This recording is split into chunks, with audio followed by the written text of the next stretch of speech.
This is a late 19th century English campaign chair which has been heavily engineered. The basic form of it, shape of it, is reminiscent of a duro, but there's far more involved to it than that. It's made of satin birch, probably around about 1880 in date. So we're going to go on to time lapse and speed it up a little bit and set it up so you can see exactly what it looks like.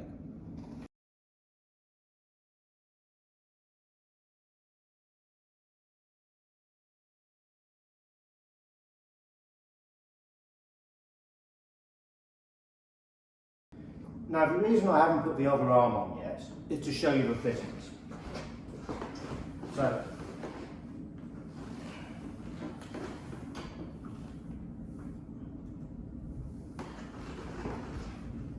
as I said at the beginning, this is heavily engineered, this chair. So here you have got a trigger grip which releases this fitting, which goes over this brass bolt-shaped fitting to the adjustable arm support. These supports have got a quadrant so that they're adjustable on this beautifully shaped wing nut.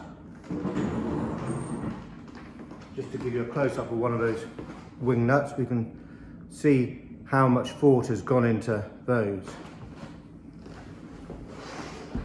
So, the fitting goes over like that.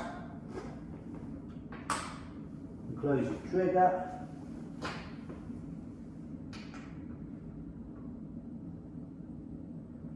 Put the wing nut back on.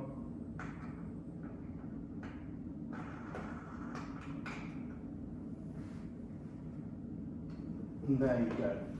Now, while we're here, we can see the back has got these rather unusual webbing fittings. So you've got leather fitted underneath this bead, the straps, and the straps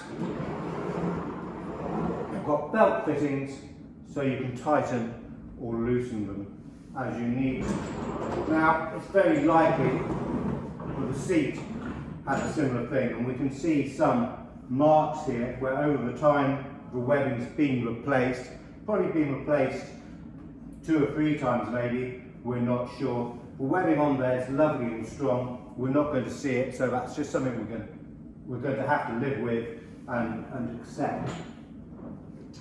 But also while we're here, if I tip the chair up,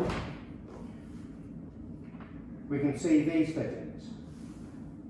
And these allow you to quite easily adjust the angle of the seat.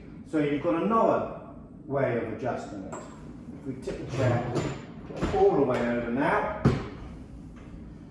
we can see we've got 2 more trigger fittings on these bars here that run from front to back, and they're hinged. Now if you release these, and there's a pin at the top just to hold it in place, these bars drop on their hinges and it allows you to fold the X-frame legs even flatter for when you're travelling.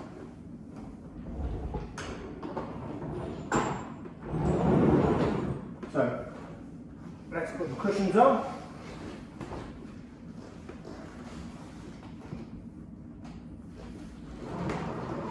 Now, at the back, you can see we've got these 2 brass knobs that are fitted in. Those tell us that originally it was made to take a neck rest. So let's put that on.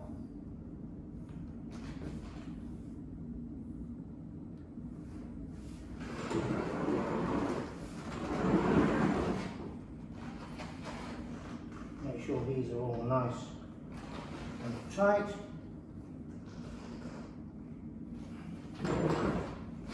So the chair holds its position.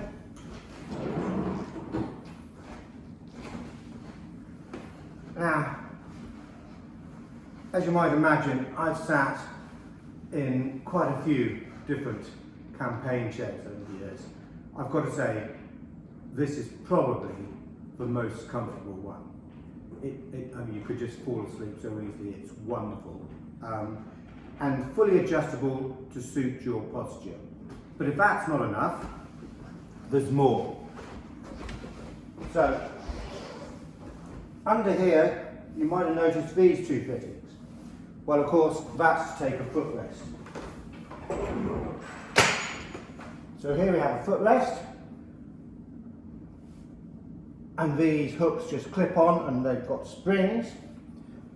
The footrest is also adjustable. You can see this ratchet here with the teeth. While we've got it here, let's just show you this partial label. Now, you can probably just about read Allen there. Now, it would be lovely to think that that was a maker's label for Allen. I don't think it is. I think it's a warehouse label. I think it was moved at some stage, and that was the label they put on to identify the piece.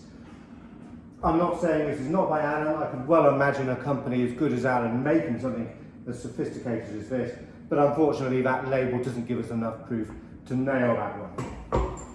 So let's put the footrest on.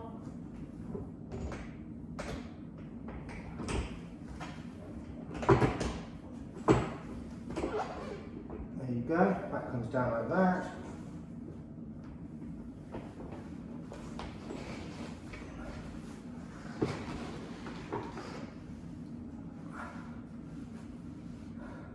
And relax. Wonderful chair. Really, really comfortable. Super piece.